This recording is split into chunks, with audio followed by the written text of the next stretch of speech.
بسم الله الرحمن الرحيم. السلام عليكم ورحمة الله وبركاته. الحمد لله رب العالمين، والصلاة والسلام على خير خلقه محمد وآله وأصحابه أجمعين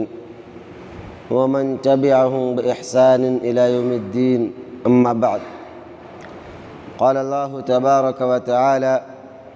أعوذ بالله من الشيطان الرجيم، بسم الله الرحمن الرحيم. والعاديات غبحا فالموريات قدحا فالمغيرات صبحا فأثرن به نقعا فوسطن به جمعا إن الإنسان لربه لكنود وإنه على ذلك لشهيد وإنه لحب الخير لشديد. سامعین کرام، اس سورت کا نام سورہ عادیات ہے، اور یہ سورت بالاتفاق مکیہ ہے، اور یہ وہ سورت ہے جس کو ہم آئے دن نمازوں میں مسلسل سنتے رہتے ہیں۔ اکثر مسلمانوں کو یہ سورت تقریباً یاد ہے، اس کی سماعت ہمارے کانوں سے اکثر ٹکراتی رہتی ہے، اور ایک عظیم سورت ہے۔ اللہ سبحانہ تعالیٰ نے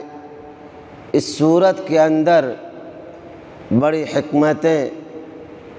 اور موعظت نصیحتیں رکھی ہیں۔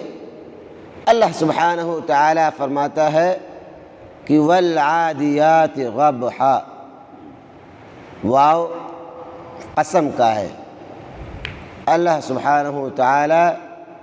یہاں پر قسم کھا رہا ہے، اور اللہ سبحانہ تعالیٰ کے لیے روا ہے، جائز ہے کہ اپنے مخلوقات میں سے جس کے ذریعہ چاہے قسم کھائے، چاہے وہ چیز چھوٹی ہو یا بڑی ہو، اس کی منشا اور اس کی مشیت پر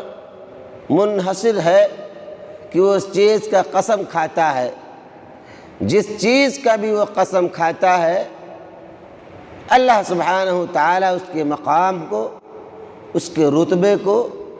اس کی عظمت کو بڑھا دیتا ہے۔ اللہ سبحانہ تعالیٰ یہاں پر گھوڑے کی قسم کھا رہا ہے۔ گھوڑا یہ ایسا جانور ہے جو جنگوں میں بہت زیادہ استعمال کیا جاتا تھا، یا آنے والے وقتوں میں کیا جائے گا۔ جیسے نبی کریم صلی اللہ علیہ وسلم کی حدیث ہے کہ قرب قیامت کے دن، جو آج موجودہ دور میں جو ٹیکنالوجی کا اور نہایت ہی خطرناک آلات کا جنگی ساز و سامان موجود ہے، بم کی شکل میں، ایٹم بم کی شکل میں، پرماڑو کی شکل میں، یا اور دیگر اسلحہ جات ہیں، چاہے وہ بندوق ہو، رائفل ہو، یا ٹینک ہو، یا اور کوئی بھی اسلحہ ہو، خطرناک اسلحہ جو آج کے دور میں استعمال کیا جاتا ہے، چاہے وہ جنگی جہازیں ہوں کہ پلک جھپکتے دشمن کو خاک میں ملانے کے لیے کافی ہوں، یا بٹن دباتے ہی کسی ملک کو تباہ کرنے کے لیے کافی ہوں۔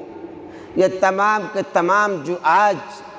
جنگی ساز و سامان، حربی ساز و سامان استعمال کیے جاتے ہیں، یہ نہایت ہی خطرناک۔ آج گھوڑوں کی ضرورت نہیں ہے، آج تلواروں کی ضرورت نہیں ہے، آج اس کے بالمقابل دوسری چیزیں ہمارے یہاں رائج۔ اللہ سبحانہ و تعالیٰ فرماتا ہے وَأَعِدُّوا لَهُم مَّا اسْتَطَعْتُم مِّن قُوَّةٍ وَمِن رِّبَاطِ الْخَيْلِ وَتُرْهِبُونَ بِهِ عَدُوَّ اللَّهِ، کہ حسب طاقت، حسب استطاعت اور حسب ضرورت، حسب مانگ جنگ کی تیاری کے لیے، چاہے گھوڑے کا ہو یا اور دیگر ساز و سامان ہو، اس کے ذریعے سے اپنی تیاری پوری کرو، اپنی تیاری میں لگے رہو۔ تو جو آج کا ماحول ہے کہ ایسا محسوس ہوتا ہے کہ اب گھوڑوں کی ضرورت نہیں پڑے گی، اب تلواروں کی ضرورت نہیں پڑے گی، کیونکہ یہ ٹیکنالوجی کا زمانہ ہے، اور جو زمانہ جیسا بڑھتا جائے گا ٹیکنالوجی میں اور نکھار آتا جائے گا، ویپن کی شکل میں اور چیزیں وجود میں آتی جائیں گی، ان چیزوں کی ضرورت نہیں پڑے گی۔ لیکن نبی کریم صلی اللہ علیہ وسلم کی پیشین گوئی ہے کہ قرب قیامت جو جنگیں لڑی جائیں گی، جو پہلے لڑی جاتی تھیں، اسی نوعیت پر اور اسی حالت پر پھر واپس چلی جائیں گی، پھر وہی گھوڑے استعمال ہوں گے، پھر وہی تلواریں لہرائی جائیں گی جو پہلے ہوا کرتی تھی۔ یہ نبی صلی اللہ علیہ وسلم کی حدیث ہے۔ علماء نے اس کے تعلق سے بڑی اچھی باتیں کی ہیں کہ جو آج ہمارے ہاں ویپن ہے، پرمانو ہتھیار ہیں یا اسے خطرناک ہتھیار ہیں جو انسانیت کے لیے خطرہ ہے اور جن کو بڑی حفاظت سے رکھا جاتا ہے، کہاں رکھا جاتا ہے کسی کو معلوم نہیں ہوتا ہے، لیکن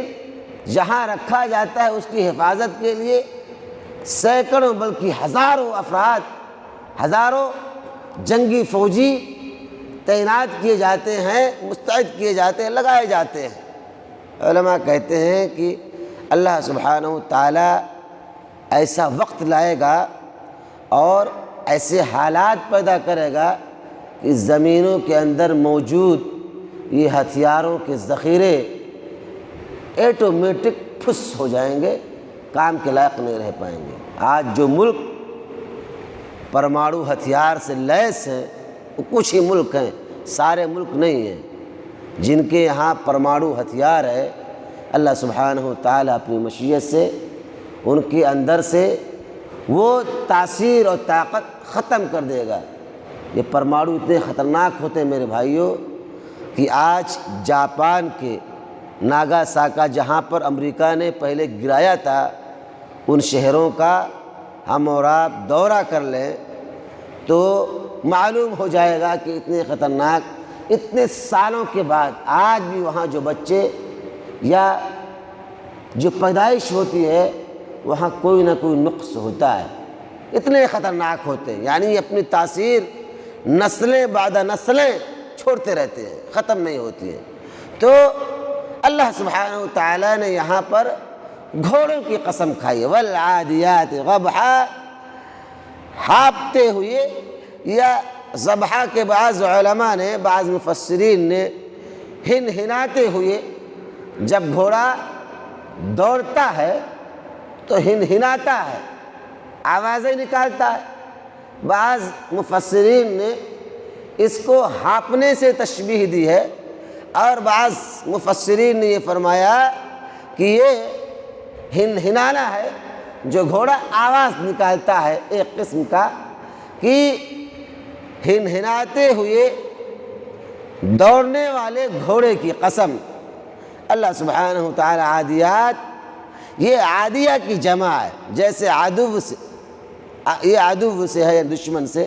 جیسے غزو اس کی جمع غازیات آتی ہے جس کے معنی ہوتے ہیں تیز دوڑنے والے گھوڑے، اور ذبح کے معنی بعض کے نزدیک ہانپنا اور بعض کے نزدیک ہنہنانا ہے۔ مراد وہ گھوڑے ہیں جو ہانپتے یا ہنہناتے ہوئے جہاد میں تیزی سے دشمن کی طرف دوڑتے ہیں، تو والعادیات ضبحا، اللہ سبحانہ و تعالی دوڑنے والے گھوڑوں کی جو ہنہناتے ہیں ان کی قسم کھا رہا ہے۔ اللہ آگے فرماتا ہے فالموریات قدحا، پھر ٹاپ مار کر آگ جھاڑنے والوں کی قسم، یعنی جو گھوڑے دوڑتے ہیں ریتیلی زمینوں پر، پہاڑوں پر شدت کے ساتھ جب وہ دوڑتے ہیں تو ان کے دوڑنے سے، ان کے پیروں کی آواز سے، جسے ٹاپ کہا جاتا ہے، ٹاپ کی وجہ سے جو چنگاری نکلتی ہے تو گویا اس سے آگ نکلتا ہے۔ اللہ سبحانہ تعالیٰ نے اس کی تشبیہ دی ہے کہ ٹاپ مار کر جو آگ اگلتے ہیں، آگ جھاڑتے ہیں، ان گھوڑوں کی قسم۔ اللہ آگے فرماتا ہے فالمغیرات صبحا، پھر صبح کے وقت دھاوا یا حملہ بولنے والے گھوڑوں کی قسم۔ اللہ سبحانہ تعالیٰ نے اس آیت کریمہ کے اندر اس بات کا تذکرہ کیا ہے کہ جب رات کے آخری پہر میں کسی بستی پر، کسی سماج پر شبخو مارا جاتا ہے، حملہ کیا جاتا ہے، دھاوا بولا جاتا ہے، نبی کریم صلی اللہ علیہ وسلم نے صحابہ کرام کو جب بھیجتے کسی بستی پر حملہ کرنے کے لیے تو آپ کہتے کہ رات بھر انتظار کرنا، جب صبح کا وقت ہونا اگر اس بستی سے اذان کی آواز آ جائے تو سمجھ لینا کہ وہ بستی مسلمان ہے اور واپس چلے آنا، حملہ نہیں کرنا۔ اور اگر